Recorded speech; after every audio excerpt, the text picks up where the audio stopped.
That night, I made a decision that would change everything.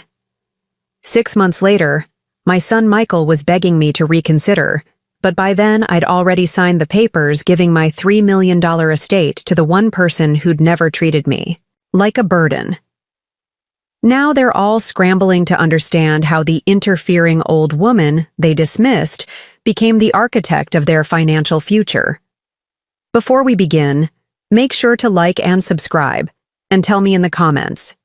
Have you ever had family treat you like you were invisible just because of your age? Share your story below. I'm Eleanor Whitmore, and at 70 years old, I thought I'd earned the right to speak my mind at family gatherings. But apparently, in today's world, age and experience are liabilities rather than assets. Let me tell you how. I learned that lesson the hard way, and how it led to the most empowering decision of my entire life. My story begins 45 years ago, when I was a 25-year-old newlywed with dreams of a simple life as a wife and mother. I'd married Robert Whitmore, a good man who worked as a foreman at the Riverside manufacturing plant, and we'd settled into a modest 2-bedroom house in what was then the working-class neighborhood of Rosewood Hills. I'd planned to be a stay-at-home mother, maybe help with Robert's family's small bookkeeping business when the children were older. Life, as it often does, had different plans. When I was 35, Robert was killed in an industrial accident at the plant. A crane malfunction during a routine equipment move crushed him instantly, leaving me with 3 children, Michael, 12, Sarah, 9, and David, 6, and absolutely no idea how I was going to survive financially. The plant's insurance settlement was modest, enough to cover Robert's funeral and pay off our mortgage, but not nearly enough to support a family of 4 indefinitely. I had a high school diploma, some basic bookkeeping experience from helping Robert's father with his small appliance repair shop, and 3 grieving children who needed stability more than they needed anything else in the world. The widow's pension was barely enough to cover groceries, and I quickly realized that if we were going to make it, I'd need to figure out how to earn a real living. That's when I discovered I had a talent for numbers and an intuitive understanding of how money worked. I started by offering bookkeeping services to small businesses around Rosewood Hills, the corner grocery store, the local auto repair shop, a small restaurant that was struggling to track their expenses. I charged modest fees because I was learning as much as I was helping, but word spread quickly that Eleanor Whitmore could organize financial chaos and help small business owners understand where their money was actually going. Within 2 years, I had enough clients to support my family. Within 5 years, I'd earned my CPA certification through night school while the kids did homework at the kitchen table beside me. By the time Michael graduated high school, I'd established Whitmore & Associates as one of the most trusted accounting firms in our growing suburb. The business grew because I understood something that many accountants didn't.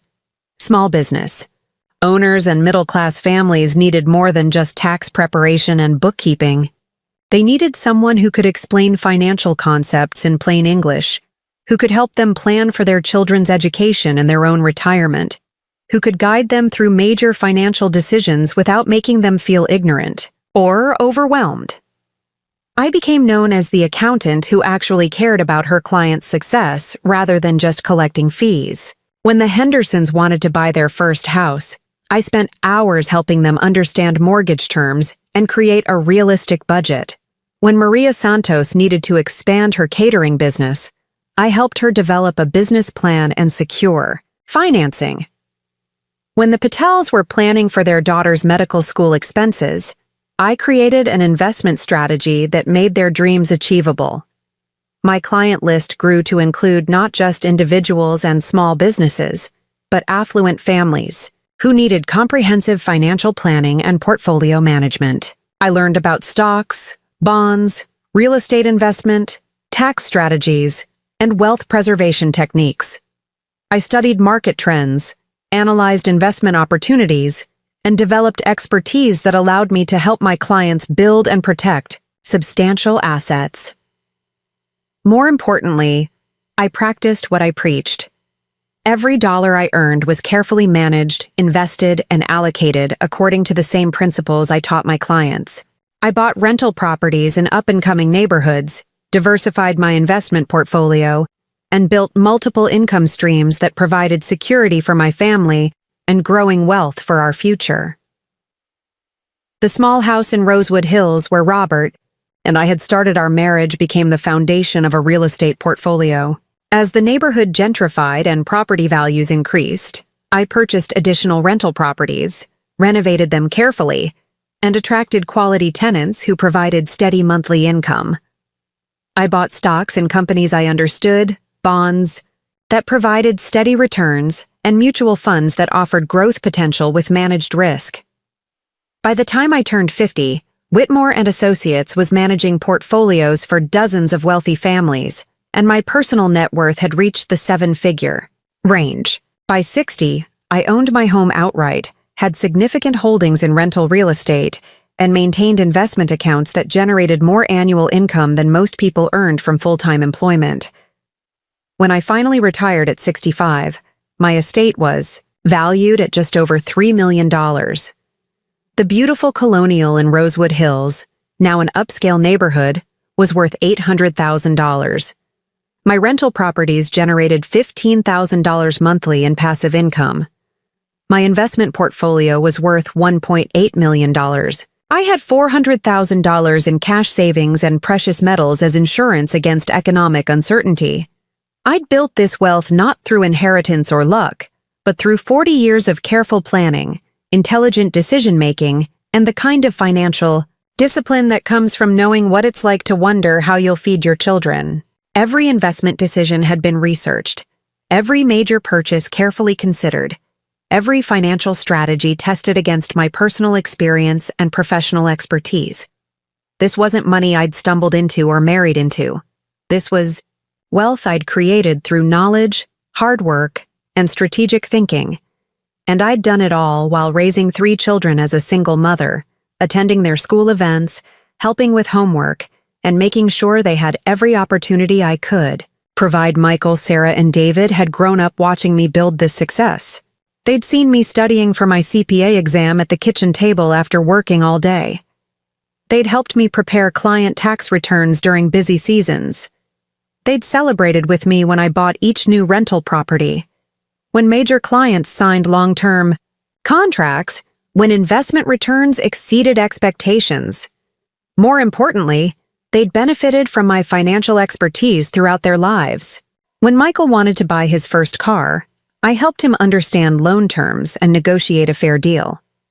When Sarah chose her college, I guided her through financial aid applications and scholarship opportunities. When David started his own family, I helped him and Lisa understand mortgage options and create a budget that allowed Lisa to stay home with their children. I'd paid for their college educations without them accumulating debt. I'd provided down payment assistance when they bought their first homes. I'd been the reliable financial safety net that allowed them to take career risks, pursue their goals, and build their own versions of success without the constant money worries that had defined my early motherhood. But somewhere along the way, my children had stopped seeing my financial advice as valuable guidance from someone who'd overcome significant challenges to build substantial wealth. Instead, they'd begun viewing my input as interference from an old woman who didn't understand how things work nowadays. Michael, now 45, had settled into a comfortable but unremarkable career as a middle manager at a tech company. His salary was decent, around $85,000 annually, but not spectacular. He'd bought a house in a good suburban neighborhood, drove reliable cars, and maintained the kind of lifestyle that looked successful from the outside, but left little room for significant savings or financial security. His wife Jennifer had started as a real estate agent with big dreams and expensive tastes. She sold maybe 6 houses a year, earning commission income that varied wildly and averaged around $35,000 annually. But Jennifer lived as if she earned 6 figures, constantly upgrading their home decor, planning elaborate vacations they couldn't really afford, and pressuring Michael to invest in their lifestyle in ways that made my accountant's heart cringe. Their children Ashley and Brandon were typical teenagers from affluent suburbs. Expensive clothes, latest technology, assumption that college and cars and spring break trips were guaranteed rights rather than earned privileges. They were good kids fundamentally, but they'd grown up with a sense of entitlement that worried me, and financial expectations that their parents' actual income couldn't sustainably support. Sarah had moved to Portland for her career in environmental consulting and was doing well financially, but she'd also absorbed some ideas about work-life balance and authentic living that sometimes translated into judgment about my generation's focus on financial security and wealth building. She was single, owned a condo, had reasonable savings, and generally made sound financial decisions, but she'd also developed a tendency to view discussions about money as somehow materialistic or unseemly. David had made the most traditional choices, married his college girlfriend Lisa, worked steadily as an engineer, bought a house in a family-friendly neighborhood, and focused on providing for his two young children, Emma, 4, and Jacob, 2. Financially, David and Lisa were the most stable of my children, but they also lived paycheck to paycheck despite decent dual incomes because they prioritized current comfort over long-term wealth building. What frustrated me wasn't their life choices. I was proud of all 3 of my children and the adults they'd become. What frustrated me was their increasing dismissiveness of the financial wisdom I'd gained through decades of helping families build and preserve wealth. When I suggested strategies that could help them achieve their goals more effectively, I was being controlling. When I offered to share knowledge that could save them money or increase their security, I was interfering in their business. The irony was painful. They were happy to accept my financial help when they needed it, but they resented my financial advice when it might actually prevent them from needing help in the first place. When Michael's transmission failed, he'd called me for the $3,500 repair bill without hesitation. When Jennifer wanted granite countertops, she'd hinted about the cost until I offered to contribute to their kitchen renovation. When Ashley needed a laptop for school, Grandma Eleanor's credit card was suddenly very important. But suggest that maybe they should establish an emergency fund before planning their next vacation? Mom, we don't need lectures about money management. Mention that Jennifer's spending habits might be creating financial stress? Eleanor, every generation has different values about work and lifestyle. Offer to help them understand investment, options that could secure their children's college funds. We've got this handled, and we don't need input from someone who doesn't understand modern financial planning. The cognitive dissonance was staggering. I was simultaneously the generous mother whose financial help they appreciated, and the outdated nuisance whose financial expertise they dismissed. I was old-fashioned when I suggested budgeting strategies, but very useful when they needed money for unexpected expenses. My business success was admirable in the abstract, but my specific knowledge about wealth building was somehow irrelevant to their modern lives. This dynamic had been building for years, but it came to a head 6 months ago at what should have been a joyful celebration of my 70th birthday. I'd planned a dinner at Chez Laurent, one of the finest restaurants in our area, because I wanted to mark this milestone with the people I loved most. At 70, I felt grateful for my health, proud of what I'd accomplished, and excited about the legacy I'd built for my family's future. I'd invited all 3 of my children and their families. Sarah had flown in from Portland, which meant a lot to me since cross-country travel wasn't easy for her budget. David and Lisa were driving up with little Emma and Jacob, despite the challenge of managing toddlers in a fancy restaurant. Michael's family lived locally, so I'd assumed they'd be the easiest to coordinate with. The evening started with small disappointments that should have warned me about bigger problems ahead. Michael and Jennifer arrived 25 minutes late without calling to explain the delay. When they finally appeared, Jennifer immediately complained that the restaurant was too formal and wondered why we couldn't have just had a casual family dinner at home. Ashley and Brandon had brought their phones despite my explicit request for a device-free family celebration. And they spent the first 30 minutes texting and checking social media instead of participating in conversation. I tried to keep things light and pleasant, asking about work and school and family activities. Sarah shared stories about her latest environmental consulting project. David talked about Emma's progress in preschool and Jacob's latest toddler adventures. I thought we were having the kind of multi-generational conversation that makes family gatherings special. That's when Ashley mentioned that she'd been accepted to 3 different colleges but was having trouble deciding which one to attend. Northwestern, UC Berkeley, and Georgetown had all offered her admission, and she was weighing the pros and cons of each option. As her grandmother, who'd spent 4 decades helping families navigate major financial decisions, I was naturally interested in her thought process. "That's wonderful, Ashley," I said with genuine enthusiasm. "All 3 are excellent schools. Have you and your parents had a chance to compare the financial aid packages and understand what the total costs would be for each option?" I thought this was a perfectly reasonable question.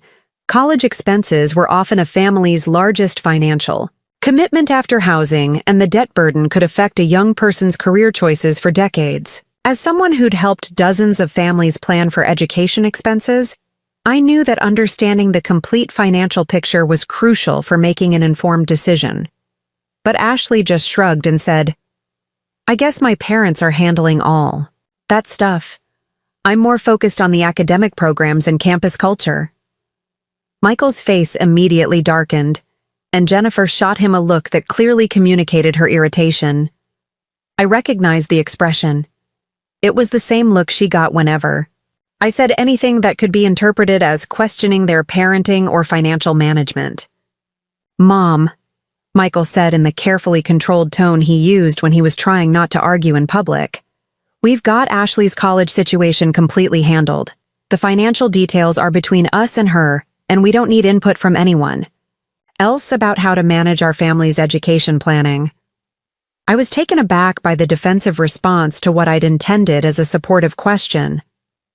"I wasn't trying to interfere, Michael. I was just asking because I remember how overwhelming all the financial aid paperwork can be. If you'd like any help understanding the different offers or planning for the costs, I'm happy to share what I've learned from helping other families go through this process." "That's exactly what we're talking about," Jennifer interrupted, her voice carrying the sharp edge it always had when she was building up to say something hurtful. "You automatically assume that we need your help, that we can't handle our own family's decisions without guidance from someone who doesn't understand how college admissions work in 2024. The implications stung. As if my decades of experience helping families with financial planning was irrelevant because I was old. As if the fact that I'd successfully navigated college planning for 3 children and dozens of clients somehow didn't apply to current situations. As if being 70 meant I couldn't possibly understand modern financial concepts, despite the fact that I'd been adapting to economic changes for my entire career. "I'm not assuming you need help," I said, trying to keep my voice calm and reasonable. "I'm offering to share knowledge if it would be useful. College costs have increased dramatically since you were students, and the financial aid system has become much more complex. I've helped several families recently who were surprised by hidden costs and debt implications they hadn't fully understood.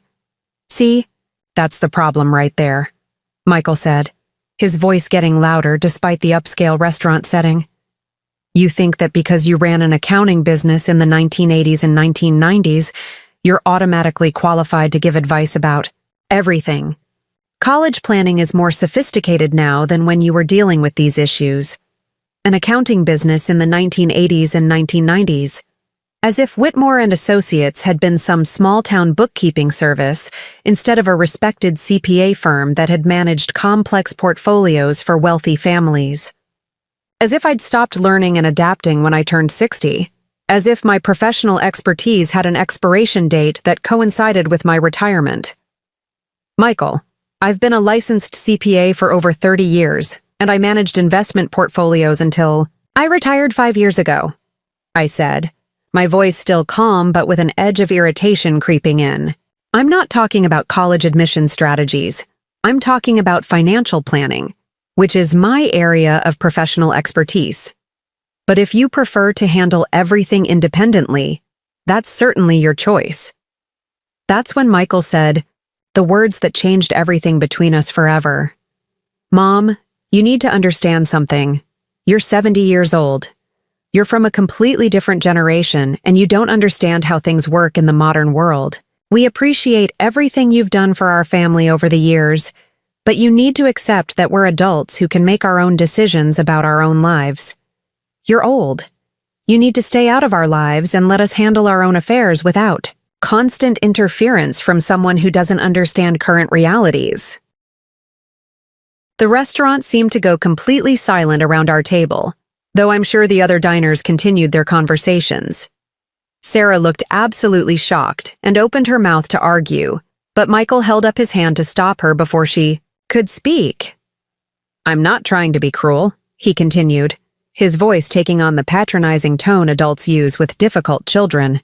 I'm being honest about a problem that's been building for years. Mom has always had control issues, and it's gotten worse as she's gotten older. She can't accept that we're capable adults who don't need her input on every decision we make.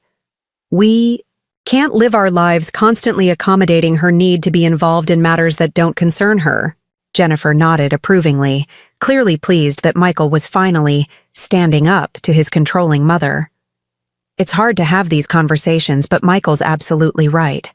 Eleanor, you raised your children and lived your life. You made your choices and built your success. Now it's our turn to raise our children and live our lives. We need to do that without constant input and judgment from someone who doesn't understand how families operate in 2024. I looked around the table at the faces of my family, the people I'd sacrificed for, worried about, and loved unconditionally for decades. Sarah was furious and clearly wanted to defend me, but she was outnumbered and visiting from 3,000 miles away. David looked deeply uncomfortable, but wasn't going to challenge his older brother in public, especially with his small children present. Ashley and Brandon were still staring at their phones, probably embarrassed by the adult conflict, but not invested enough to engage with it. Lisa, David's wife, was focused on keeping Emma and Jacob quiet and entertained, clearly wanting to stay out of family drama that didn't directly involve her. The little ones were the only people at the table who seemed genuinely happy to be there, completely oblivious to the tension surrounding them. But it was the expression on Michael's face that broke my heart completely. Not anger or frustration, which I could have understood and argued with. Instead, I saw cold, calculated dismissal.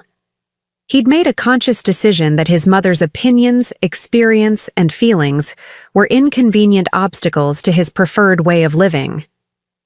I wasn't a person deserving of respect or consideration. I was a problem to be managed and contained. The woman who'd worked 2 jobs to pay for his college education was now too old to understand modern financial planning.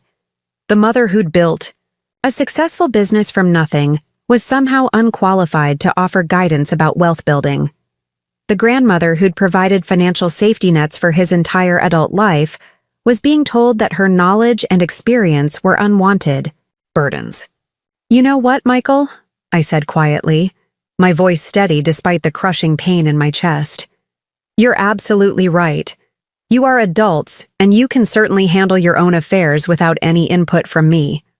I apologize for offering unwanted advice and for assuming that my experience might be valuable to people I care about. I placed my napkin carefully on the table, stood up slowly, and looked at each of them one final time. Thank you all for coming to my birthday dinner. I hope you enjoy the rest of your evening, and I hope everything works out exactly as you've planned.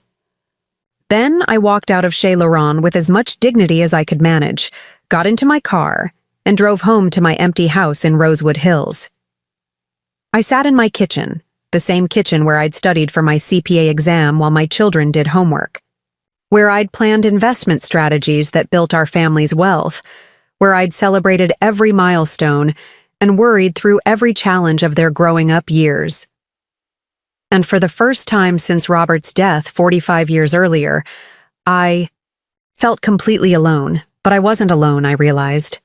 There was someone who'd never made me feel like a burden, never dismissed my opinions as irrelevant, never treated my age as a disqualification for having valuable thoughts and feelings. Someone who'd been trying to tell me for months that I deserved better treatment than I was accepting from people who took my love for granted. I walked to my address book and found the phone number I'd been meaning to call for weeks.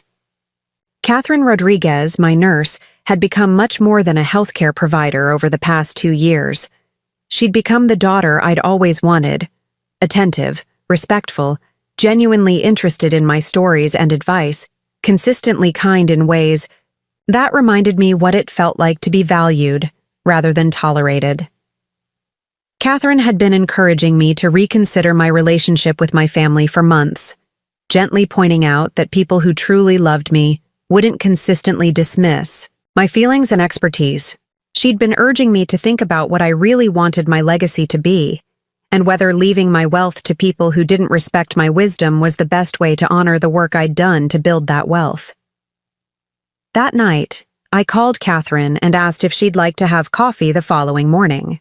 I told her I had some important decisions to make about my future, and I wanted to discuss them with someone who actually valued my judgment and cared about my well-being. Michael thought he was establishing boundaries and asserting his independence. Instead, he'd shown me exactly where my own boundaries needed to be drawn. He'd made it clear that my love and support were welcome, but my opinions and experience were not. He'd demonstrated that he saw me as a convenient resource rather than a respected family member, and he'd given me the clarity I needed to make the most important financial decision of my life. Because if my own son could dismiss me as too old to understand modern realities, maybe it was time for him to learn some very old-fashioned lessons about consequences, respect, and the difference between entitled expectations and earned inheritance. The next morning, I woke up in my empty house with a clarity I hadn't felt in years. The pain from Michael's words was still there, sharp and immediate, but underneath it was something I hadn't experienced since Robert's death 45 years ago. The absolute certainty that my life was about to change in ways I couldn't yet imagine. I made coffee in the kitchen where I'd raised 3 children, managed a business, and built a fortune, and I called Catherine Rodriguez at exactly 8 a.m. Catherine had been my nurse for 2 years, but calling her my nurse barely captured the relationship we'd developed. She was so much more than a healthcare provider. She'd become my confidant, my advisor, and the closest thing to a daughter I'd ever had. "Mrs. Whitmore," Catherine answered on the second ring, her voice carrying the warmth that had drawn me to her from our very first meeting. "How was your birthday dinner last night? I've been thinking about you." The fact that she remembered and cared enough to ask brought tears to my eyes immediately. When had anyone in my family last asked how I was feeling about something that mattered to me? When had Michael or Jennifer ever shown genuine interest in my emotional well-being rather than just my financial utility? "Catherine, could you come over for coffee this morning?" I asked, my voice steadier than I felt. "I need to talk to someone I trust about some important decisions, and you're the only person I know who actually listens to what I have to say." "Of course," she said immediately. "I'll be there in an hour. Are you all right? You sound different." "I'm more all right than I've been in years," I said, surprising myself with the truth of that statement. "I'll explain everything when you get here." While I waited for Catherine, I sat in my living room looking at the family photos that covered every surface. Graduations, weddings, holidays, birthdays spanning decades. Michael's high school graduation, where I'd cried with pride as he walked across the stage as valedictorian. Sarah's wedding in Portland, where I'd flown out to help with planning despite the expense. David's children taking their first steps, learning to ride bikes, celebrating Christmas mornings with the grandmother who spoiled them with thoughtful gifts and unlimited attention. In every photo, I was smiling, engaged, present for every milestone that mattered to them. But looking at those images now, I realized that none of them captured moments where my children were focused on my happiness, my achievements, my milestones. The photos told the story of a woman whose entire identity had been built around supporting other people's dreams, while her own worth was measured by her usefulness to their lives. When Catherine arrived, she took one look at my face and immediately pulled me into a hug that lasted longer than any embrace I'd received from my own children in years. Catherine was 45 years old, a registered nurse with 20 years of experience in geriatric care. But more importantly, she was someone who understood that elderly patients were still complete human beings with complex emotions, valuable insights, and dignity that deserved protection. "Tell me what happened," she said, as we sat at my kitchen table with coffee and the homemade churros she'd brought, because she knew they were my favorite. I told her everything. Michael's dismissive words, Jennifer's nodding approval, the silence from the rest of my family, the crushing realization that the people I'd devoted my life to saw me as nothing more than an aging inconvenience whose opinions had expired along with my usefulness as an active parent and provider. Catherine listened without interrupting, her dark eyes growing angrier with each detail I shared. When I finished, she was quiet for a long moment before speaking. "Mrs. Whitmore," she said finally, using the formal address that somehow conveyed more respect than my own children's casual, "Mom, I have to tell you something I've been wanting to say for months. The way your family treats you is not normal, and it's not acceptable." She leaned forward, her voice carrying the authority of someone who'd spent 2 decades observing family dynamics in healthcare settings. "I work with elderly clients every day, and I see the full spectrum of how adult children relate to their aging parents. Some families are genuinely loving and respectful. Some are neglectful or absent. But your situation is different, and it's been bothering me for a long time." Catherine paused to sip her coffee, organizing her thoughts in the careful way that made her such an effective healthcare professional. "Your son doesn't treat you like someone who's old and needs accommodation. He treats you like someone whose opinions and feelings don't matter because you're old. There's a huge difference. A loving adult child might worry about their parents' physical limitations or cognitive changes, but they don't dismiss their parents' lifetime of knowledge and experience as irrelevant. They don't make their parent feel like a burden for having thoughts and feelings about family decisions." The validation of what I'd been sensing but couldn't quite articulate hit me like a physical relief. I've been wondering if I really was being too controlling, if maybe I didn't understand how much things had changed. "No," Catherine said firmly. "Mrs. Whitmore, I've watched you make decisions about your health care, your finances, your daily life for 2 years. You're sharp as a tack. You're well-informed about current events. You understand modern technology better than most people your age. Your mind is absolutely fine, and your experience is valuable. The problem isn't that you're out of touch. The problem is that your family has decided your age disqualifies you from having opinions they need to consider." She stood up and began pacing around my kitchen, her professional composure giving way to personal indignation on my behalf. "Do you know what I see when I look at your relationship with your children? I see a successful, intelligent woman who built a business, raised 3 kids alone, accumulated significant wealth through smart planning, and continues to offer valuable guidance based on decades of real-world experience. And I see adult children who've decided that accepting your financial help doesn't obligate them to show you basic respect or consideration." Catherine turned to face me directly. "They want your money, but they don't want your wisdom. They want your support, but they don't want your input. They want the benefits of having a wealthy, generous mother, but they don't want to treat you like a person whose thoughts and feelings matter." The accuracy of her assessment was both painful and liberating.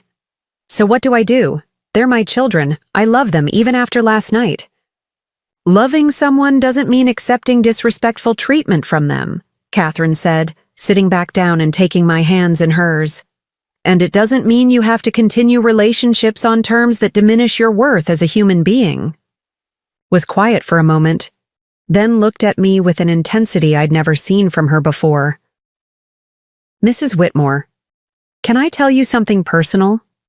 something I've never shared with a client before? I nodded, curious about this shift in our conversation. My mother died 3 years ago. She was 78, and she spent the last 10 years of her life apologizing for existing. My siblings treated her like a burden, complained about having to help. With her care, made her feel guilty for needing assistance with things that became difficult as she aged. She had money, not as much as you, but enough to be comfortable, and they spent her final years making her feel like every dollar she spent on herself was money she was stealing from their inheritance. Catherine's voice grew thick with emotion. She died believing she was a problem that her children were stuck dealing with. She never got to enjoy the wealth she'd worked her whole life to accumulate because she felt guilty about spending money her kids thought belonged to them. She never got to speak her mind about family decisions because they'd trained her to believe her opinions were unwelcome burdens. Tears were running down Catherine's face now, and I found myself crying as well. For her mother, for myself, for all the elderly women who'd been taught that aging meant accepting diminishment. I became a geriatric nurse because of her, Catherine continued, because I wanted to help other older women maintain their dignity and autonomy in ways my mother never could. And Mrs. Whitmore, watching your family treat you the way they do, it breaks my heart because you're everything my mother could have been if she'd had the strength to demand better treatment. What are you saying I should do? I asked, though I was beginning to understand where this conversation was leading. Catherine took a deep breath and looked me directly in the eyes. I'm saying you have power you're not using. You have options you're not considering. And you have the right to make decisions about your life and your legacy based on who actually values and respects you, not just who happens to share your DNA. She stood up again and walked to my kitchen window, looking out at the gardens I'd maintained for 30 years. You know what I've learned in 20 years of healthcare? The people who age with dignity and happiness are the ones who refuse to accept disrespectful treatment just because it comes from family members. They're the ones who build relationships with people who see their value, who appreciate their wisdom, who treat them like complete human beings instead of aging inconveniences. Catherine turned back to me with a slight smile that I'd never seen before, not her professional, caring nurse smile, but something more personal and strategic. Mrs. Whitmore, you told me once that you have no debt, significant liquid assets, and an estate worth over $3 million. Is that correct? Yes, I said, wondering where she was going with this. And this estate is currently set to be inherited by your 3 children? That's right. Equal thirds, with additional provisions for the grandchildren's education. Catherine nodded thoughtfully. And Michael made it very clear last night that he doesn't want your input or guidance about his family's decisions. He wants you to stay out of their lives and let them handle their affairs independently. He did. Then maybe it's time to take him at his word, Catherine said quietly. Maybe it's time to let him handle his affairs completely independently, including the financial consequences of his choices. The implication hit me like lightning. Catherine, are you suggesting... I'm suggesting that you have the right to leave your estate to people who actually value you, she said calmly. People who treat you with respect and kindness. People who appreciate your wisdom instead of dismissing it. People who see you as a complete human being instead of an aging ATM they're obligated to tolerate. She sat back down and took my hands again. Mrs. Whitmore, you worked for 40 years to build wealth that will outlive you. Why should that wealth go to people who've made it clear they don't respect the woman who created it? Why should Michael benefit financially from dismissing you as too old to understand modern realities? Why should Jennifer profit from treating you like an interfering burden? The questions were ones I'd never allowed myself to consider, but they felt revolutionary in their simplicity. But they're my children. And you'll always love them, Catherine said gently. But love doesn't require financial reward for disrespectful behavior. Love doesn't mean you have to ignore how they actually treat you. Love doesn't obligate you to pretend that hurtful actions don't have consequences. Catherine paused, then continued with the kind of careful professionalism that told me she'd thought about this conversation many times before having it. Mrs. Whitmore, what if I told you there was another option? What if instead of leaving your estate to people who dismiss your value, you could leave it to someone who genuinely appreciates everything you've accomplished? Someone who listens to your stories, values your advice, and treats you with the respect you've earned? What are you saying? I'm saying that over the past 2 years, you've become more than a client to me. You've become the mother figure I lost 3 years ago. You've given me guidance about my own financial planning, encouraged me to pursue additional certifications in my field, supported me through a difficult breakup, and treated me with more consistent kindness than I've received from anyone else in my adult life. Catherine's voice grew stronger and more confident. You've told me repeatedly that I'm like the daughter you never had.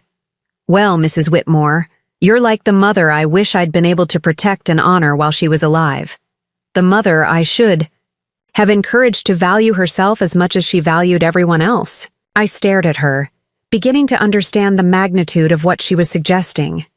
Are you proposing that I change my will? I'm proposing that you consider all your options, Catherine said carefully, including the option of leaving your estate to someone who has consistently demonstrated love, respect, and appreciation for who you are as a person. Someone who would honor your legacy by using your wealth in ways that reflect your values and your wisdom. The idea was so radical, so completely outside anything I'd ever considered, that I couldn't process it immediately. Leave my $3 million estate to Catherine instead of my children? Disinherit Michael, Sarah, and David because of one terrible conversation?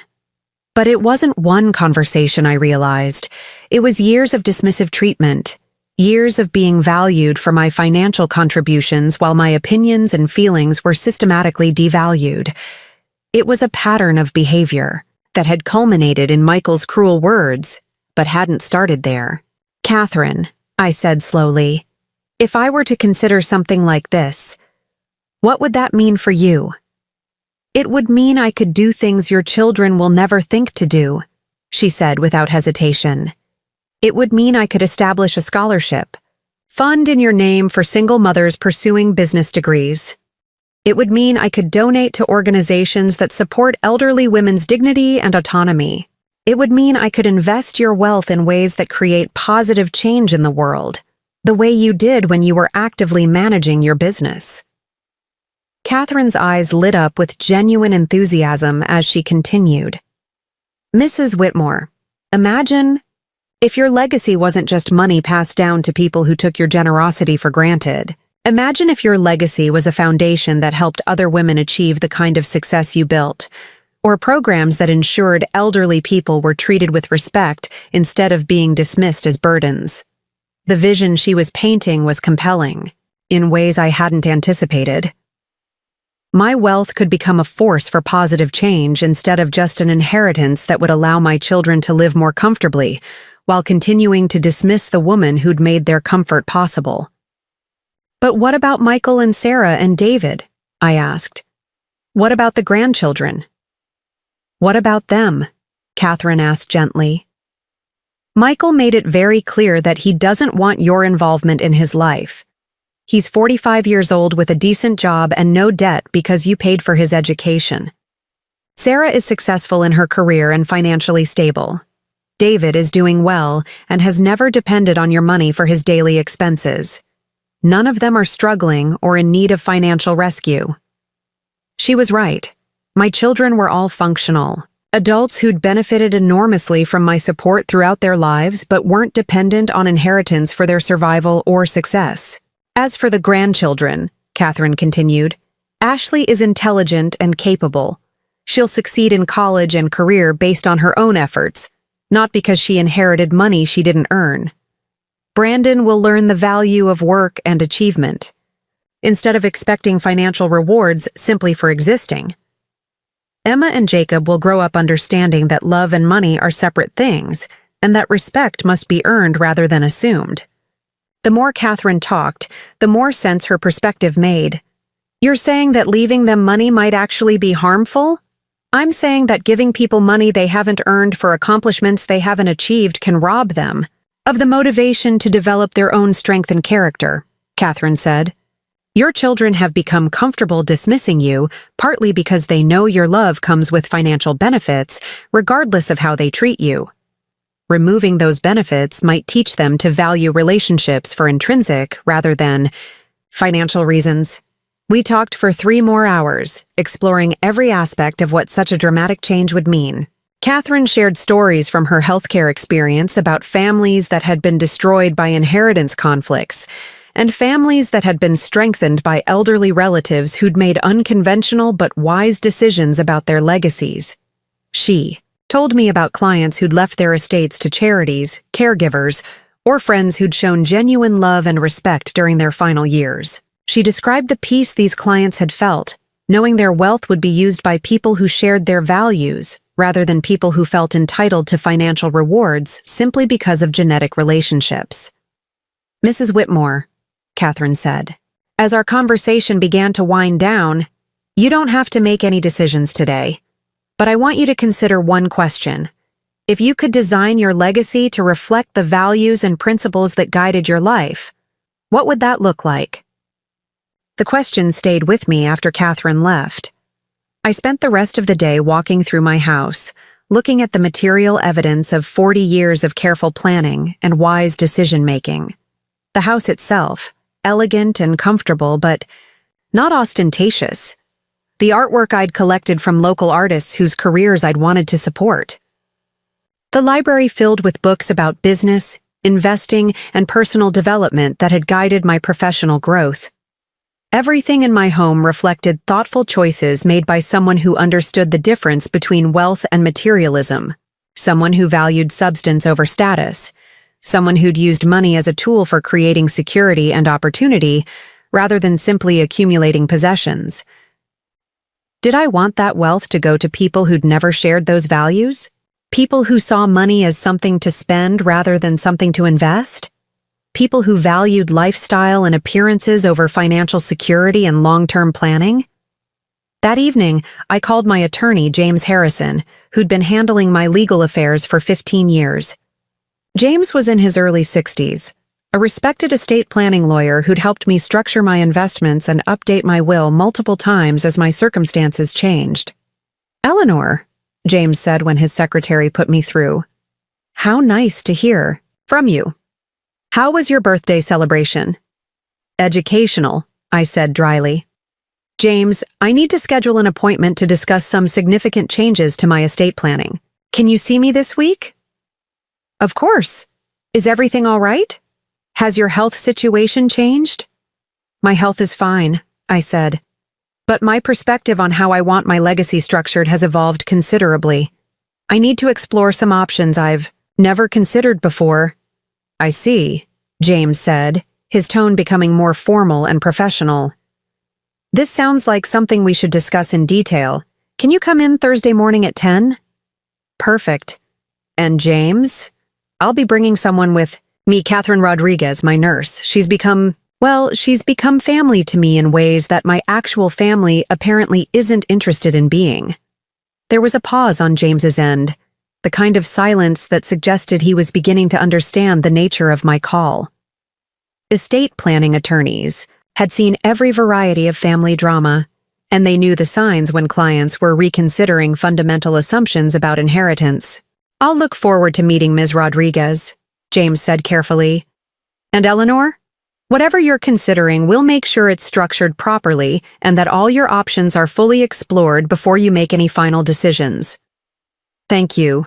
James, I have a feeling this is going to be a very interesting conversation." After hanging up, I sat in my kitchen one more time, looking at the phone where I'd received so many calls from my children over the years. Calls asking for financial help, calls requesting my presence at family events, calls updating me on grandchildren's activities and achievements.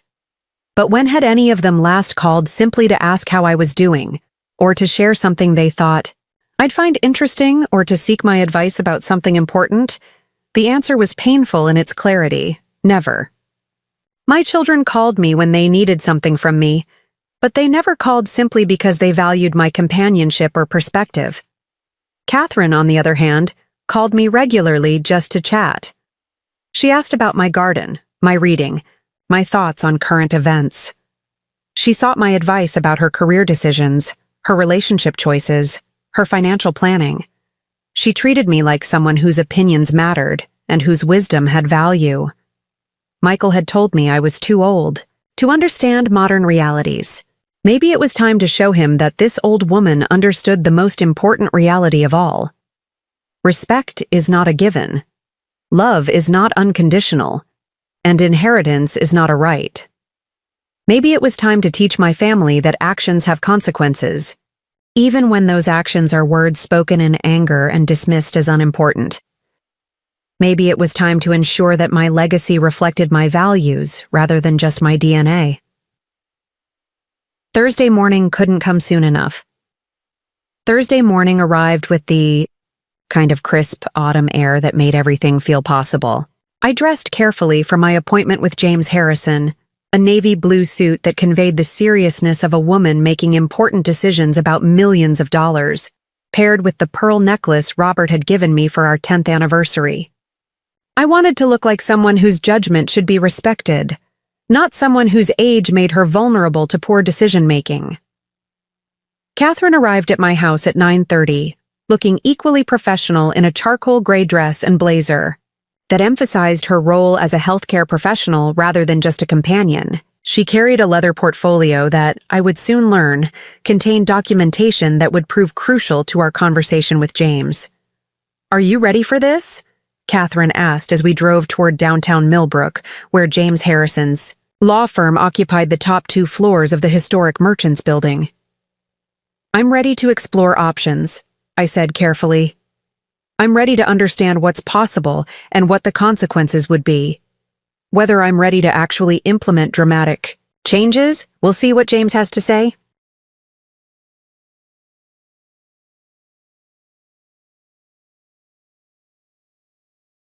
Harrison, Blackwood, and Associates had been handling my legal affairs since I'd first needed sophisticated estate planning 15 years earlier.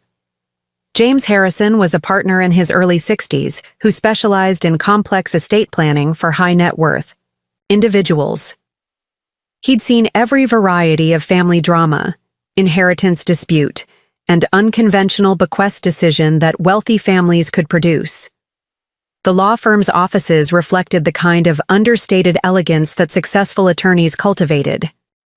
Mahogany paneling, Persian rugs, law books that were actually read rather than just displayed for effect. James's personal office overlooked the town square where I'd first opened Whitmore and Associates 40 years earlier, a coincidence that felt symbolically appropriate for the conversation we were about to have.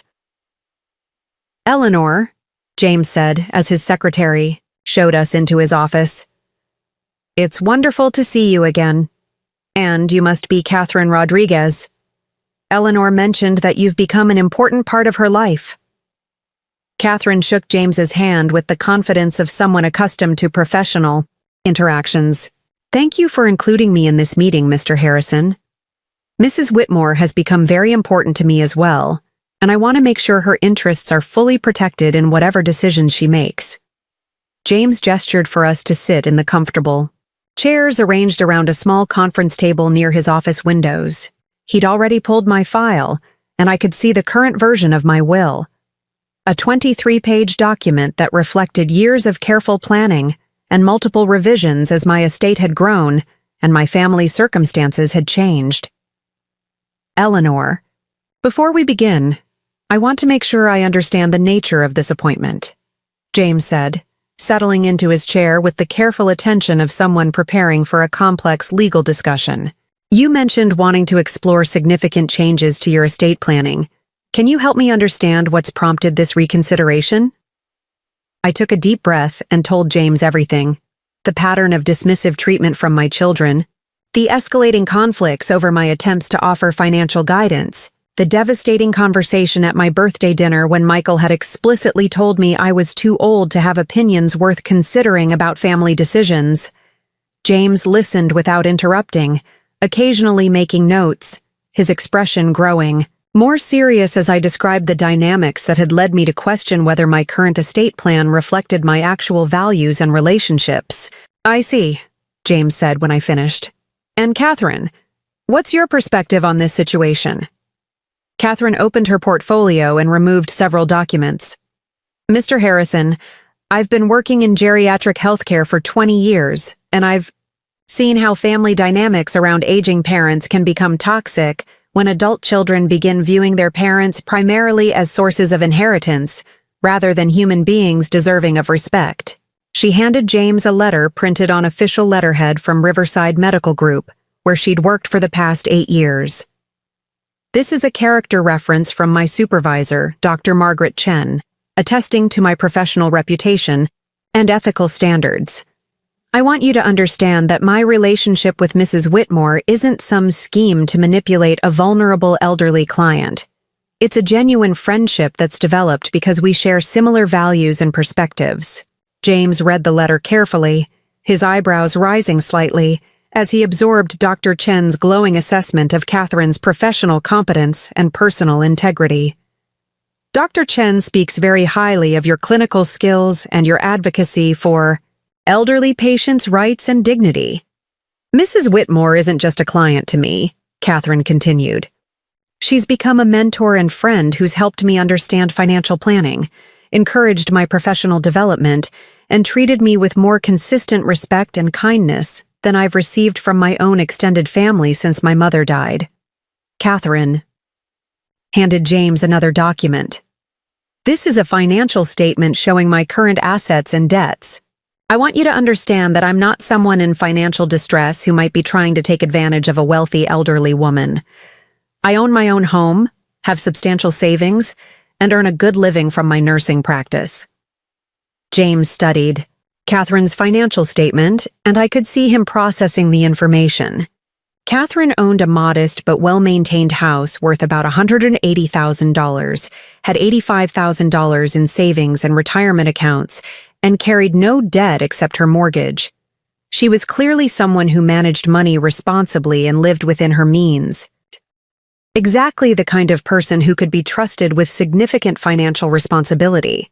"Catherine, these documents suggest that you're financially stable and professionally respected," James said. "But I need to ask directly, are you encouraging Mrs. Whitmore to change her will in ways that would benefit you financially?" "Yes," Catherine said without hesitation, "but not for the reasons you might assume." The directness of her answer surprised both James and me. I'd expected her to be more diplomatic in addressing the obvious question about her motivations. "Let me explain," Catherine continued. "Mrs. Whitmore's current will leaves her estate to 3 adult children who have made it clear that they don't respect her wisdom, don't value her opinions, and see her primarily as a source of financial support rather than a person whose thoughts and feelings matter. They want her money, but they don't want her guidance. They accept her generosity, but they dismiss her expertise." Catherine leaned forward, her voice carrying the passion of someone speaking about a cause she truly believed in. "I'm encouraging Mrs. Whitmore to consider leaving her estate to someone who actually values her as a complete human being. Someone who listens to her advice, respects her experience, and treats her with the dignity she's earned through 40 years of building wealth and raising children and contributing to her community." James nodded slowly. "And you believe you're that person?" "I know I am," Catherine said with quiet confidence. "Over the past 2 years, Mrs. Whitmore has become the mother figure I lost when my own mother died. She's given me guidance about financial planning, encouraged me to pursue additional certifications in my field, supported me through personal challenges, and consistently treated me with kindness and respect." Catherine pulled out another document, a detailed plan she'd apparently been working on for some time. "If Mrs. Whitmore chooses to leave her estate to me, I wouldn't simply inherit the money and live comfortably. I would use her wealth to create a lasting legacy that reflects her values and honors the work she did to build that wealth." She handed the plan to James, who began reading with obvious interest. I propose establishing the Eleanor Whitmore Foundation for women's financial empowerment, which would provide scholarships for single mothers pursuing business degrees, fund financial literacy programs for elderly women, and support organizations that advocate for seniors' rights and dignity. The detail and thoughtfulness of Catherine's plan took my breath away. She'd obviously been thinking about this possibility for weeks or months, developing a vision for how my wealth could create positive change in the world rather than simply making my already comfortable children more comfortable. Additionally, Catherine continued, I would maintain the family's rental properties as income-generating assets, but I would use the proceeds to fund ongoing charitable work rather than personal lifestyle enhancement. Mrs. Whitmore built her wealth through careful investment and community contribution. I would honor that legacy by ensuring her money continues to serve those same principles. James was quiet for several minutes, reading through Catherine's detailed proposal. When he finally looked up, his expression had shifted from professional caution to genuine interest. Catherine, this is quite impressive, he said. You've clearly put considerable thought into how you would handle the responsibilities that would come with inheriting a substantial estate. But Eleanor, I need to make sure you understand the implications of what you're considering. James turned to face me directly. If you change your will to leave your estate to Catherine instead of your children, there will be consequences beyond just the financial redistribution. Your children will likely be shocked, hurt, and angry. They may challenge the will in court, claiming you were manipulated or that you lacked the mental capacity to make such a decision. Could they succeed in overturning my will? I asked. Unlikely, given your obvious mental competence and the detailed documentation we would create about your decision-making process, James said. But they could create expensive legal battles. That would consume time, money, and emotional energy. They could also cut off contact with you entirely, meaning you might not see your grandchildren again. The possibility of losing access to Ashley, Brandon, Emma, and Jacob was painful to consider. Despite my conflicts with their parents, I loved my grandchildren and had hoped to remain part of their lives as they grew up. On the other hand, James continued, you have the absolute legal right to leave your estate to anyone you choose, for any reasons you consider valid. If you believe your children don't appreciate your generosity and don't treat you with appropriate respect, those are legitimate grounds for reconsidering how you want your wealth distributed after your death. James leaned back in his chair, assuming the thoughtful posture of someone preparing to offer comprehensive legal advice. Let me outline your options as I see them. He pulled out a legal pad and began sketching a basic diagram.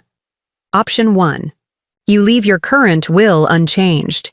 Your children inherit equal shares of your estate. They use the money as they see fit.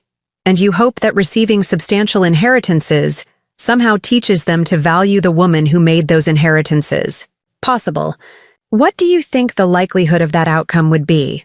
I asked. James's expression suggested he'd seen this scenario play out many times before. In my experience, people who take someone's generosity for granted while that person is alive tend to take inherited wealth for granted as well. Inheritance rarely changes fundamental character traits or relationship dynamics. He made another note on his pad. Option 2. You modify your current will to include conditions that require your children to demonstrate specific behaviors or meet certain criteria before receiving their inheritances.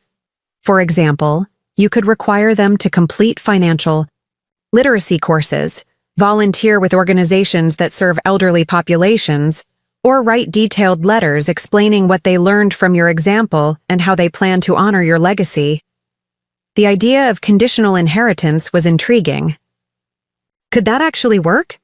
It's legally possible, James said, but enforcement can be complicated, and it often creates resentment rather than genuine appreciation. People who comply with inheritance conditions to receive money rarely develop authentic gratitude or understanding through that process. James made a third note. Option 3. You restructure your estate to leave modest amounts to your children, enough to show that you still care about them, but not enough to make them wealthy.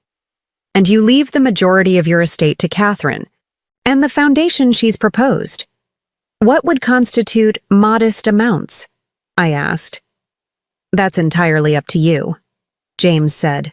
Some clients in similar situations leave children amounts equal to what they've already provided over the years. So if you've given Michael $50,000 in financial help throughout his adult life, you might leave him $50,000 in your will as well. Others leave token amounts like $5,000 or $10,000 with letters explaining that the children have already benefited substantially from their parents' wealth during the parents' lifetime. Catherine had been listening to this legal discussion without comment, but now she spoke up. Mrs. Whitmore, there's another consideration that Mr. Harrison hasn't mentioned yet. How do you want to handle this decision in terms of timing? Do you want to keep your estate plan changes secret until after your death? Or do you want your family to know about the changes while you're still alive? James nodded approvingly. That's an excellent question, Catherine.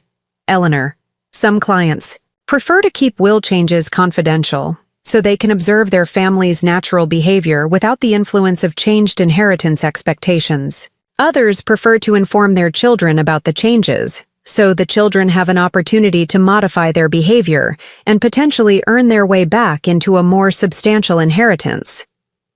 The strategic implications of timing were complex. If I told Michael about the will changes, he might suddenly become more respectful and attentive. But would that represent genuine character growth or just manipulative behavior motivated by financial self-interest? If I kept the changes secret, I'd know that any improved treatment was authentic, but I'd also miss the opportunity to see whether my children were capable of learning and growth when faced with real consequences for their actions. What do you recommend?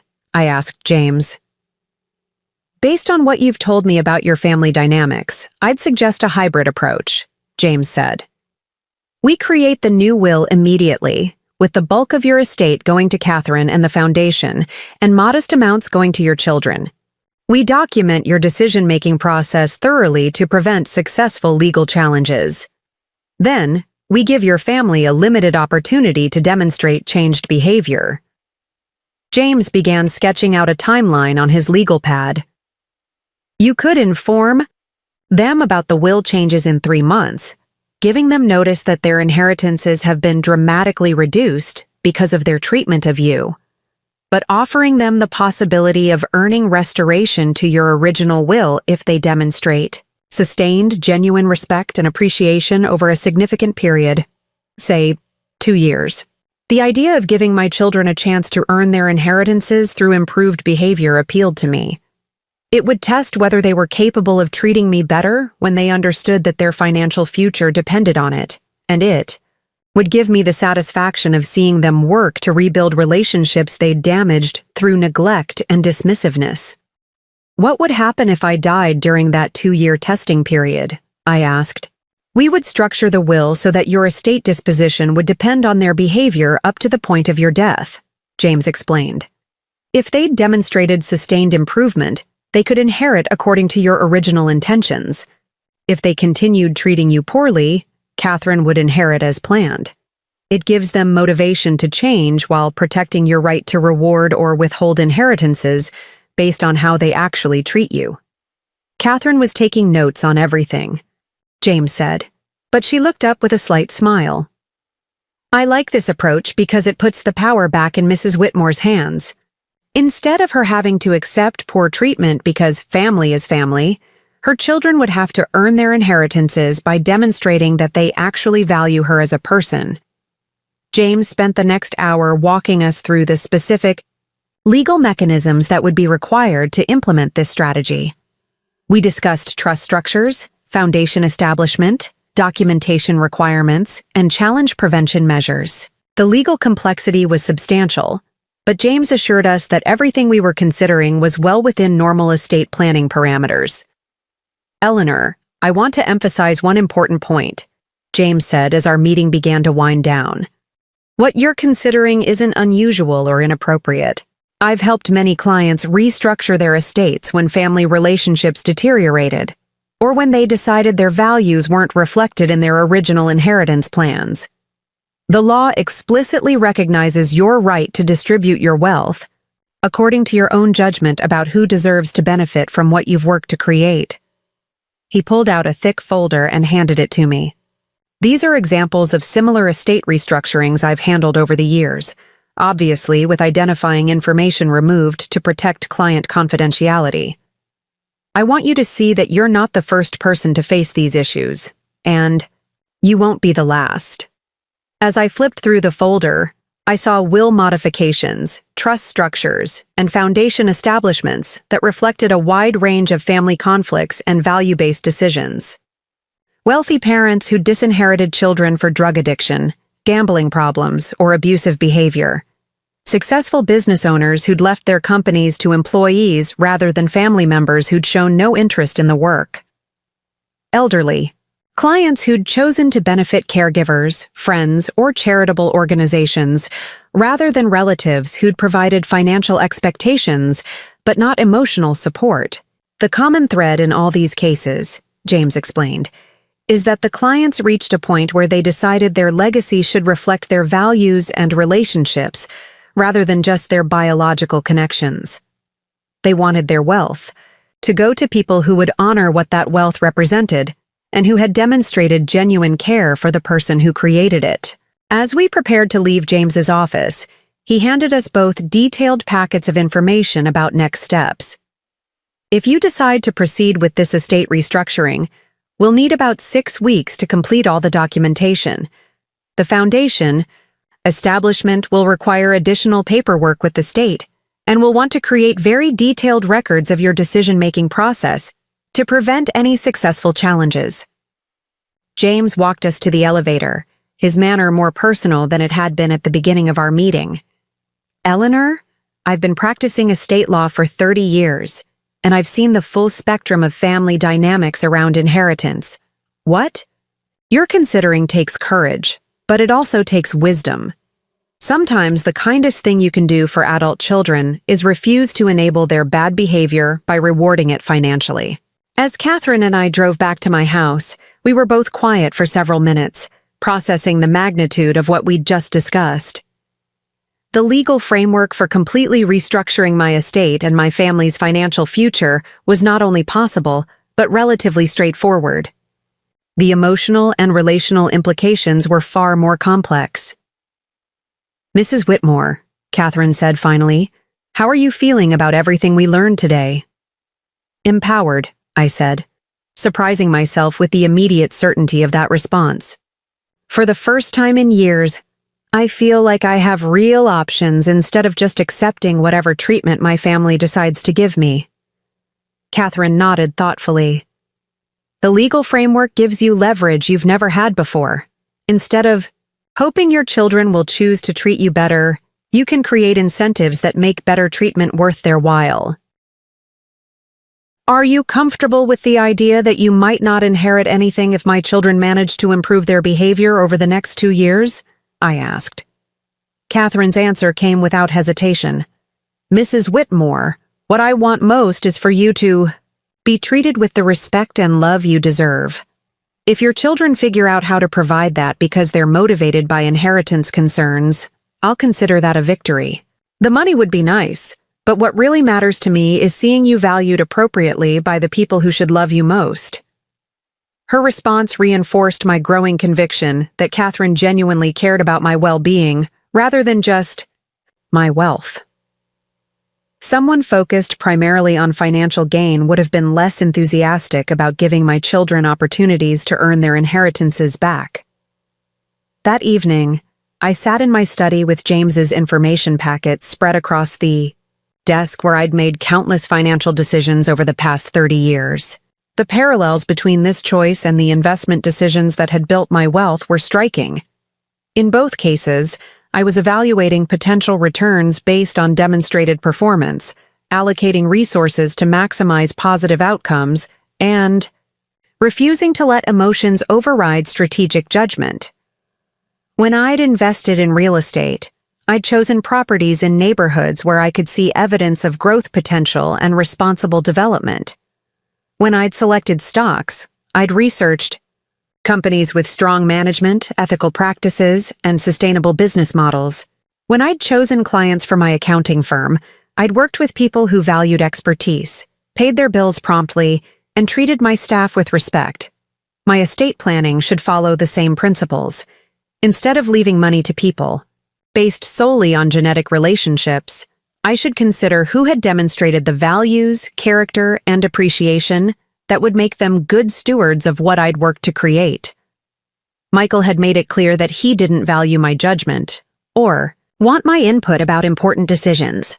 Jennifer had dismissed my professional expertise as outdated and irrelevant. Ashley and Brandon had been raised to see me as a source of gifts and financial support, rather than wisdom and guidance.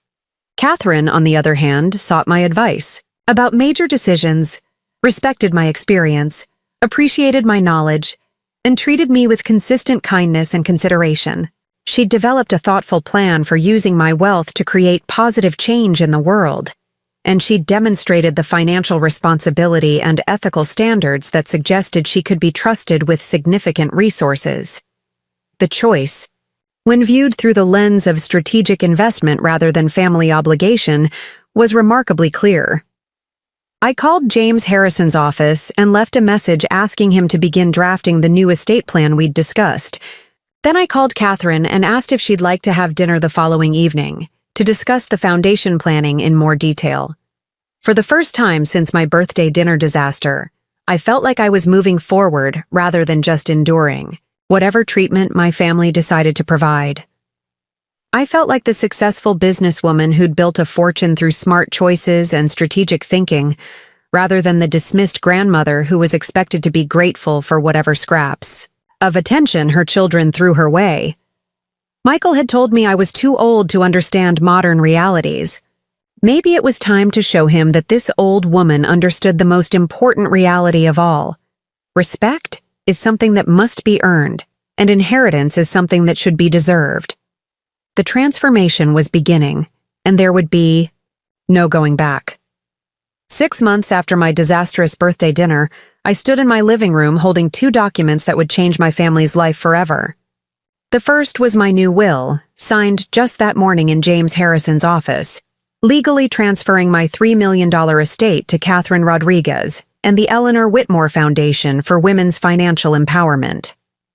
The second was a letter I'd spent 3 weeks writing and rewriting, explaining to my children exactly why their mother had chosen to disinherit them. Today was the day I would reveal what their dismissive words had cost them. The past 6 months had been the most peaceful and fulfilling period I'd experienced in years. Without the constant stress of trying to maintain relationships with people who didn't value me, I'd rediscovered parts of myself that had been buried under decades of attempting to be the perfect mother, grandmother, and family financial safety. Catherine and I had spent countless hours planning the foundation that would bear my name. We'd researched organizations that supported elderly women's rights, identified scholarship opportunities for single mothers pursuing business degrees, and developed partnerships with financial literacy programs that helped women build wealth and independence. My money would create lasting change in the lives of women who faced the same challenges I'd overcome 40 years earlier. More importantly, I'd learned what it felt like to have my opinions valued and my expertise respected. Catherine consulted me on every major decision in her life: career moves, financial planning, even dating choices. She introduced me to her friends as someone whose advice had been instrumental in her professional development. She treated me like a mentor and mother figure whose wisdom had genuine value. The contrast with my biological family had become even more stark during these months of minimal contact. Michael had called exactly 3 times, once to ask if I could help with Ashley's college application fees, once to mention that their furnace needed replacement and hint about the cost, and once to invite me to Brandon's high school graduation with less than a week's notice. Each interaction had followed the same pattern. Michael would be minimally polite while extracting whatever he needed from me, then end the conversation, as quickly as possible. No questions about my health, my activities, or my emotional well-being. No genuine interest in my thoughts or feelings about anything that didn't directly benefit his family. Sarah had called more frequently, but with the same underlying dynamic. She'd update me on her work and social life, accept my financial contribution to her vacation fund, then change the subject whenever I tried to offer perspective on her career decisions or relationship choices. I was expected to be interested in her life, while my own thoughts and experiences were treated as irrelevant background noise. David had been the most disappointing because he'd always been the most sensitive of my children. He called regularly and included me in family activities with Emma and Jacob, but he'd also made it clear that he wouldn't challenge Michael's position that I needed to stay in my lane regarding family decisions. David wanted my presence and financial support, but not my opinions or guidance. None of them had apologized for Michael's cruel words at my birthday dinner. None of them had acknowledged that telling a 70-year-old woman she was too old to have valuable opinions might have been hurtful or disrespectful. They'd all simply accepted Michael's framing that I was an interfering old woman who needed to learn appropriate boundaries. Well, today they would learn about boundaries. My boundaries. I'd arranged for all 3 of my children and their families to come for Sunday dinner, the first time I'd hosted the entire family since my birthday disaster. I'd told them I had important news to share about my future plans, and they'd all agreed to attend, probably assuming I was going to announce some kind of assisted living arrangement or healthcare decision that would affect their inheritance. Timeline. They had no idea that their inheritance had already been decided. Catherine arrived at noon to help with final preparations. She'd offered to be present when I revealed the news, both for emotional support and to answer any questions about the foundation we'd established. She looked elegant and professional in a navy blue dress that conveyed the seriousness of someone who'd just become a millionaire, though she didn't know that the final paperwork had been completed that morning. "Are you ready for this?" Catherine asked as we arranged the formal dining room for what would likely be the last family meal I'd ever host. "I've never been more ready for anything in my life," I said, and I meant it. The clarity I'd gained over the past 6 months had crystallized into absolute certainty that this was the right decision. These people have spent years treating me like a convenient resource rather than a human being deserving of respect. Today, they'll learn what that choice has cost them. We prepared a meal that reflected 40 years of family traditions. Pot roast with vegetables, homemade rolls, the green bean casserole that had been requested at every holiday gathering, apple pie made from fruit I'd grown in my own garden. It was comfort food designed to remind everyone of the decades of love and care I'd provided, making the contrast with their treatment of me even more pointed. David's family arrived first, with little Emma and Jacob rushing to hug their grandmother, while David and Lisa offered the kind of polite affection that characterized most of our recent interactions. Emma, now 5, immediately began telling me about her kindergarten activities with the enthusiasm of a child who still saw her grandmother as someone interesting and important. Jacob, 3, climbed into my lap with the unconscious trust of someone who'd never been treated as anything other than precious and valuable. The irony wasn't lost on me that the youngest family members were the only ones who still treated me with genuine affection and interest. Sarah arrived alone, having flown in from Portland specifically for this dinner. She seemed more subdued than usual, perhaps sensing that something significant was about to happen. Over the past months, I'd noticed that Sarah had begun to question the family dynamic more than her brothers, occasionally making comments about Michael's dismissive attitude or wondering aloud whether I was being treated fairly. Michael's family arrived last, 20 minutes late as usual, with Ashley complaining about having to miss some social activity for another family dinner, and Brandon clearly annoyed at being separated from his video games. Jennifer made her standard complaints about my house being too formal and wondered why we couldn't have just ordered pizza. Michael himself seemed distracted and slightly impatient, checking his phone repeatedly in the way that suggested he had somewhere else he'd rather be. The contrast between their arrival and David's family's warm greeting was stark. Emma and Jacob had rushed to me with joy and excitement. Ashley and Brandon barely acknowledged my presence, and neither Michael nor Jennifer showed any genuine pleasure at seeing me. We made small talk during dinner: Ashley's college plans, Brandon's summer, job prospects, Emma's swimming lessons, Jacob's latest vocabulary developments. I asked questions and showed interest in their activities, while noting that none of them reciprocated by asking about my life, my health, or my activities during the months since we'd last gathered. When I mentioned that Catherine and I had been spending a lot of time together, working on some exciting projects, Michael's response was telling. "That's nice, Mom. It's good that you have someone to keep you busy." Someone to keep me busy. As if my life were empty space that needed to be filled, rather than a collection of meaningful activities and relationships that I'd chosen because they brought me joy and fulfillment. After we'd finished dinner and cleared the table, I asked everyone to join me in the living room for the important announcement I'd promised to share. Catherine excused herself to the kitchen, giving me privacy for the initial revelation while remaining close enough to join the conversation when I needed her support. "Before I begin," I said, standing in front of the fireplace where family photos chronicled decades of holidays, graduations, and celebrations, "I want all of you to know that what I'm about to tell you isn't a decision I've made lightly or quickly. It's the result of months of careful consideration about what kind of legacy I want to leave and who has demonstrated the values and character that deserve to benefit from the wealth I've spent 40 years building." The seriousness of my tone got everyone's attention. Even Ashley and Brandon looked up from their phones, sensing that something important was happening. 6 months ago, at my 70th birthday dinner, Michael told me that I was too old to have valuable opinions about modern life. He told me I needed to stay out of your lives and stop offering guidance based on my decades of experience building a business, raising children, and managing money. Several of you agreed with him, and none of you defended me. Michael shifted uncomfortably in his chair, probably realizing that his birthday dinner comments were about to have consequences he hadn't anticipated.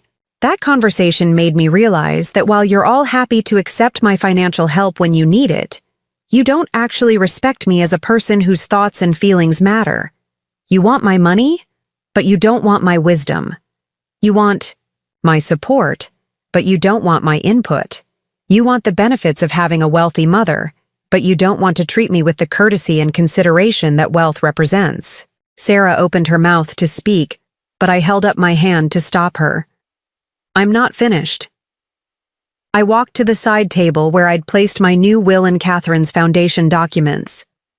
"I've spent the past 6 months working with my attorney and with Catherine to restructure my estate in ways that reflect my actual values and relationships, rather than just my biological connections." The room went very quiet. Even the children seemed to sense that something significant was happening.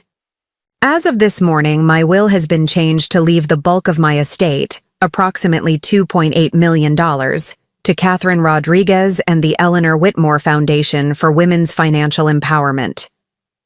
The silence that followed was profound. Michael's face went white, then red, as he processed what I'd just said. Jennifer's mouth fell open in shock. David looked like someone had punched him in the stomach. Sarah stared at me with an expression of disbelief and growing understanding. "Each of you will inherit exactly $15,000, I continued calmly. "Enough to show that you're still my children and that I still care about you, but not enough to make you wealthy based on money you've done nothing to earn and wisdom you've chosen not to value." Michael found his voice first, though it came out as more of a strangled shout than normal speech. "Mom, you can't be serious. You can't. Leave everything to some nurse you've known for 2 years instead of your own children." "I can, and I have," I said firmly. "Catherine has spent 2 years treating me with respect, valuing my advice, and demonstrating the character and values that deserve to be rewarded. You've spent the same 2 years treating me like an inconvenient obligation whose opinions don't matter because I'm old." Jennifer was sputtering with indignation. "This is insane. Eleanor, you're clearly not thinking rationally. No one gives away $3 million to someone who isn't even family. Someone who isn't even family, I repeated slowly. Catherine has been more family to me in 2 years than any of you have been in the past 5. She calls to check on me when she's not being paid to do it. She asks my advice about important decisions because she values my experience. She treats me like a human being whose thoughts and feelings matter. David finally found his voice, though it was shaky with emotion. Mom, I don't understand. We love you. We've always loved you. Love isn't just a feeling, David, I said gently. Love is how you treat people. Love is whether you show respect for their dignity and value their contributions to your life. Love is whether you defend them when they're being attacked or dismissed. I looked around the room at their shocked faces. When Michael told me I was too old to have valuable opinions, where was your love then, David? When Jennifer dismissed my professional expertise as outdated, where was your love, Sarah? When your children were taught to see me as a source of gifts rather than wisdom, where was your love, Michael? Ashley, who had been listening to this entire exchange with growing awareness, suddenly spoke up. Grandma, are you saying we don't get any inheritance because of what Dad said at your birthday dinner? I'm saying you don't get any inheritance because of how I've been treated consistently for years, I replied. Your father's words at my birthday dinner were just the final confirmation of attitudes that had been building for a long time. Brandon, finally understanding that his video game money was disappearing, joined the conversation. But Grandma, that's not fair. We didn't do anything wrong. You didn't do anything right either, I said sadly. When was the last time either of you asked me about my life, my interests, my thoughts about anything? When was the last time you treated me like a person you were genuinely interested in, rather than just an old lady you had to tolerate at family gatherings? The truth of that observation hung in the air. Neither Ashley nor Brandon could answer, because they'd never treated me as anything other than a source of birthday money and Christmas gifts. Michael was recovering from his initial shock and moving into anger. Mom, this is ridiculous. You can't punish your entire family because you didn't like one conversation. We'll contest this, Will. We'll prove you were manipulated by this nurse who's obviously taking advantage of you. Catherine, I called toward the kitchen. Would you please join us? Catherine entered the living room with the composed confidence of someone who'd anticipated this moment and prepared for it thoroughly. She carried a folder containing documentation that would address every challenge my family might attempt to raise. Michael, Jennifer, this is Catherine Rodriguez, I said formally. Catherine, these are my son Michael and his wife Jennifer, the people who've decided I'm too old to understand modern realities. Catherine extended her hand to Michael, who ignored it completely. Jennifer crossed her arms and glared as if Catherine were some kind of con artist who'd hypnotized me into giving away their inheritance. Before you accuse Catherine of manipulating me, I continued, you should know that she's a licensed registered nurse with 20 years of experience, owns her own home, has substantial savings, and earns a good living. She didn't need my money. She earned my respect and gratitude by treating me like a human being whose wisdom and experience have value. Catherine opened her folder and removed several documents. I also want you to know that your mother's decision was made with full legal consultation. James Harrison, her estate attorney, has documented her mental competence and decision-making capacity extensively. Any legal challenge you attempt will fail, and it will cost you far more in attorney fees than the $15,000 you're actually inheriting. Sarah, who had been quiet throughout this exchange, finally spoke. Mom, I need to ask you something directly. Do you really believe we don't love you? Do you really think we only see you as a source of money? The pain in Sarah's voice was genuine, and I felt a moment of regret for the daughter who'd always been the most emotionally aware of my children. Sarah, I believe you love the idea of me, I said gently. You love having a mother who's successful and generous and available when you need support. But do you love the actual person I am? Do you value my thoughts and opinions and experience? Or do you just tolerate those aspects of me because they come with financial benefits? Sarah was quiet for a long moment, and I could see her processing, not just my question but her own behavior over the past few years. I think, she said slowly, I've taken you for granted in ways I didn't realize. I think we all have. Taking someone for granted isn't the same as dismissing them as too old. To have valuable opinions, I said. But you're right that you've all taken me for granted. You've assumed my love and support would always be available regardless of how you treated me. Michael was pacing now, his anger building as he processed the magnitude of what he'd lost. This is unbelievable. Mom, we're talking about $3 million. You can't give away our inheritance to some stranger because your feelings were hurt. Your inheritance? I repeated. Michael, you didn't earn this money. You didn't make the investments, build the business, or create the wealth. This is my money, earned through my work and my decisions. You have no more right to inherit it than any other stranger on the street. But we're your children, Jennifer shouted. Family doesn't abandon family over hurt feelings. You're absolutely right, I said calmly. Family doesn't abandon family, but you abandoned me emotionally years ago. You turned me into nothing more than a convenient bank account with opinions you were obligated to tolerate. You stopped seeing me as a complete human being deserving of respect and consideration. Catherine had been listening to this exchange, without comment, but now she spoke directly to my family.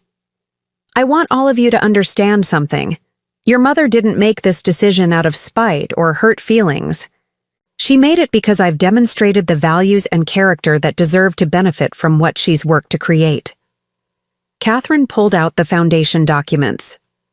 The Eleanor Whitmore Foundation will provide scholarships for single mothers pursuing business degrees, fund financial literacy programs for elderly women, and support organizations that advocate for seniors' rights and dignity. Your mother's wealth will create lasting change in the lives of women who face the same challenges she overcame. Instead of going to people who took her generosity for granted, Catherine continued, her money will help women who understand the value of hard work, education, and financial independence. Instead of rewarding people who dismissed her wisdom, her legacy will honor the principles that guided her success. Michael turned on Catherine with pure fury. You manipulative bitch! You've brainwashed my mother into giving you our family's money. Michael, I snapped, my voice carrying the authority of someone who'd spent decades managing difficult people and situations. Do not speak to Catherine that way in my house. She has shown me more respect and kindness in 2 years than you've shown me in the past 5. Catherine remained calm despite Michael's verbal attack. Michael, I understand you're upset about losing money you expected to inherit, but maybe this is an opportunity to ask yourself why your mother felt more valued by a nurse she hired than by the children she raised. The room fell silent again as the truth of Catherine's statement sank in. Why had I felt more appreciated? By someone I paid to provide health care than by the children I'd loved unconditionally for decades? David, who had been struggling with obvious emotional conflict throughout this conversation, finally found his voice. Mom, is there anything we can do? Any way to fix this? The vulnerability in David's question touched my heart. Of all, my children. He seemed the most genuinely distressed by what he was learning about our family dynamics rather than just angry about the money. David, the fact that you're asking that question gives me hope, I said softly. But the time for fixing this was 6 months ago, when Michael told me I was too old to have valuable opinions, and you all either agreed with him or stayed silent. I looked around the room at all of them. The time for fixing this was over the past 5 years, when you could have chosen to treat me with respect instead of taking my love and support for granted. The time for fixing this was every phone call when you could have asked about my well-being instead of just updating me on your needs. But what if we change? Ashley asked, speaking with more maturity than she'd shown all evening. What if we start treating you better? Can you change the will back? The question showed that Ashley was beginning to understand the connection between actions and consequences, which gave me some hope for her future character development. Ashley, that's a very thoughtful question, I said. But here's what you need to understand. If you start treating me better because you want to inherit my money, that's not really better treatment. That's manipulation. Real respect and love aren't conditional on financial rewards.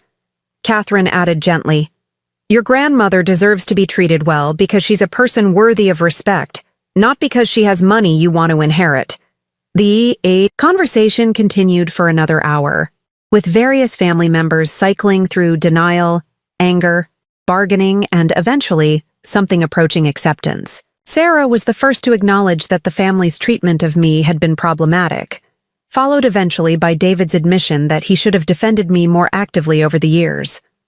Michael and Jennifer never moved beyond anger and accusations, but that didn't surprise me. They'd been the most egregious in their dismissive treatment, and they had the most to lose financially from my decision.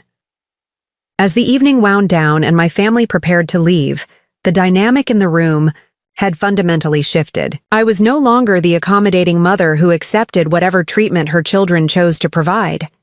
I was a woman who demonstrated that disrespect had consequences and that my love and support were gifts to be earned rather than entitlements to be assumed.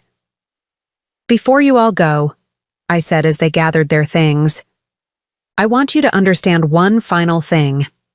This decision isn't about punishing you. It's about honoring the person I've worked my entire life to become.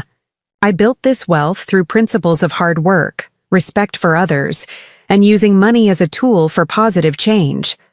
I want my legacy to reflect those same principles. Catherine stood beside me as my family filed out of my house, most of them still too shocked to process fully what had happened. Emma and Jacob, too young to understand the adult conflict, hugged me goodbye with their usual enthusiasm. Ashley and Brandon were subdued but managed polite farewells. David hugged me longer than usual, whispering that he loved me and wanted to find a way to rebuild our relationship on better terms. Michael and Jennifer left without saying goodbye. After everyone had gone, Catherine and I sat in my living room, both emotionally exhausted from the confrontation, but also feeling a sense of completion and closure. How do you feel? Catherine asked. Free, I said immediately. For the first time in years, I feel completely free to be myself, without worrying about whether my thoughts and opinions will be acceptable to people who should have valued them unconditionally. Catherine smiled. And now what happens? Now, we build something beautiful with the foundation, I said. We help women who face the same challenges I overcame 40 years ago. We create opportunities for people who understand the value of hard work and education.